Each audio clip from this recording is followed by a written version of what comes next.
Hello everybody, Sound StarCraft here with a PvZ. That's right, it is going to be Capoch spawning in the bottom right hand corner as the red Protoss here, going up against one of the fan favorites, Spanishiwa, as the blue Zerg spawning in the bottom left here on this map. And I do believe this is a ladder game, so it is kind of fun to cast these ladder games occasionally, just because players tend to kind of go for more creative builds, stuff they're working on, instead of their kind of tried and true favorites.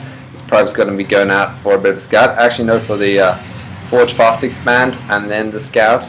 And yeah, Capoch, he's an Argentinian Protoss player. He has had some success in the past, obviously Grandmaster player. But I don't really know too much about him or his playstyle. Spanishiwa is kind of known for the Spanishiwa build. Surprise, surprise. He kind of started his own style, which is picking up in popularity now, where he plays super heavy macro, which isn't unusual for a Zerg player. But the weird thing is he usually just kind of pumps up drones for ages, doesn't get gas until he has his second expansion well underway, and then he'll kind of drop all 4 gas around the same time. And basically in that time, he can defend pretty much against anything just with mineral units. So he uses queens a lot, he uses transfuse really well. Think about all things you can get with minerals, spore crawlers, spine crawlers, all sorts of things to defend. Oh, he's going to be delaying that hatchery there. We'll see if Spanishiwa goes for his third somewhere else, or just kind of tries to go away at this pylon and then drop his hatchery there. But yeah, he has a style, and then he also gets a really early hive tech, usually like around the 13-14 minute mark, and it's not uncommon to see Broodlords or Ultras before 20 minutes, which is pretty unusual for a Zerg player and pretty hard to deal with for kind of any other player. So he is a pretty awesome player, definitely the favorite in this game. I watched a recent, no, not recent, it's super old, but Husky did a series, Spanishiwa going up against TLO, a kind of best of 7. I'd go and check it out if you haven't, because it was really interesting. But spoiler alert, Spanishiwa just kind of absolutely raped TLO. The Forge Fast Expand going to be going down here. He won the first 4 games, so kind of run that straight away. They did play all 7 games though. These things going to be going to this pylon. But TLO didn't lose all 7, I'll give him that, but Spanishiwa dominated that, and TLO is not an average player. He's you know, Dario, he's a very strong player, very creative player, also one of the fan favorites for his creative build style. But Spanishiwa, man, he is just one dominant player. I remember seeing a comment from someone that was like, man, Blizzard needs a new AI system. They need more levels. They've got hard, very hard, and then insane, and then they need very hard, insane, and Spanishiwa, because, you know, Spanishiwa, he's kind of in a league of his own at the moment. We do see the pylon go down here, so possible cannon rush on this third. Not a bad idea, but Spanishiwa hasn't scouted out yet. Will he scout it? Oh, there he sees the pylon. So the Ling's going to be going at it, but he's already dropped his photon cannon, and at the same time he's dropped down his hatchery here at the second. So like I said, super heavy macro style.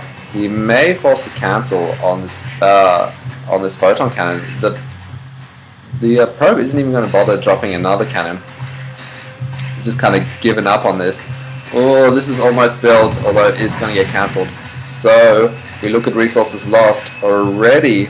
Capoch is behind there, and you know, Forge Fast Expand very solid against Zerg, very typical build. But against Spanishiwa, you kind of have to, I don't know if creativity is the right word, but you need something special, man, because right now you can see production. Spanishiwa continues to pump out drones. He does have 2 more queens, so he is behind on the drones, just because this hatchery was delayed, but that's going to shoot up super quick, and he has a few Zerglings, and Warp Gate research is underway there. Another thing he does really nicely is utilized his creep tumor really well. So he's going to start spreading this creep already, but eventually it's going to link up pretty soon actually to his third base.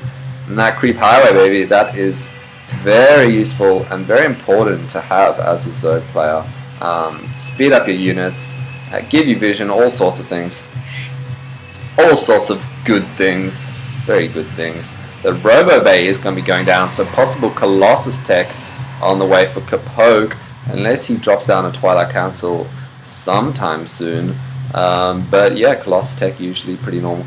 You see the supply is way ahead for Spanishiwa, who right now is getting quite a few more minerals. Protoss has quite a few more gas, but that's just normal. As you can see, there goes the 2 gas. He already has these 2 here, but he can't drop them down at the same time after definitely saturating those minerals. And still going to probably saturate these up and then drop this gas here. But right now, these Lings are going to be denying this tower. So Capoch, man, he cannot see what is going on, although he can safely assume, as he drops down to 6 gateways, that this heavy macro play, he's got to do something about it, man. He's got to try and punish Spanishiwa soon, otherwise he is just going to get outplayed here. Supply is still about 20 supply in Spanishiwa's favor. Here come the drones, baby. You better, I don't know, what's a good joke? Who let the drones out? Who? That is terrible. Anyway, these warp gates are going to be finished pretty soon. Scouting out a third here. Does not see a third, so he's going to be feeling pretty good. Double Evo chamber gets locked down so we can get those upgrades on the way. He is very good with his upgrades. And like I said, man, here's his creep. It's already pretty much linked up here. And he's going to start spreading it out into the center of the map. A warp gate is on the way, though, for a bit of early harassment. Oh, what's happening here? Nice force field there on the ramp, blocking out those links. Maybe I would take over this extra macro hatchery. And will he get the cancel there? Oh, doesn't get the cancel, so that's 300 resources lost. And this is what you need to do as Capoch. You need to try and punish this macro stat. Right now he is going to be warping in more zealots as well. Might just full screen this bad boy. Force field continues on the ramp, so nicely played there. And he's going to be getting a huge amount of workers killed, up to 22. Oh my god, nicely done by Capoch. As I was not expecting this, I was kind of expecting him to get absolutely raped here by Spanishiwa, who is way ahead in the supply. Supply now has evened up. Spanishiwa, if you look at the units, isn't too behind on drones though, just because he's made so many. And he still is even in bases, but his main has got completely taken out, along with all his tech buildings, which he didn't really have very many of, but still it's annoying, and he's going to most likely lose his lair, although Capoch is just kind of chilling here for the moment with his units, not going for that lair. So that lair still stands for now, but we'll see how long.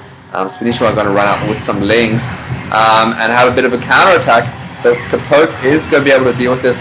He does decide instead to move into the natural and try and take out more drones here. And we do have the Spanishiwa GG.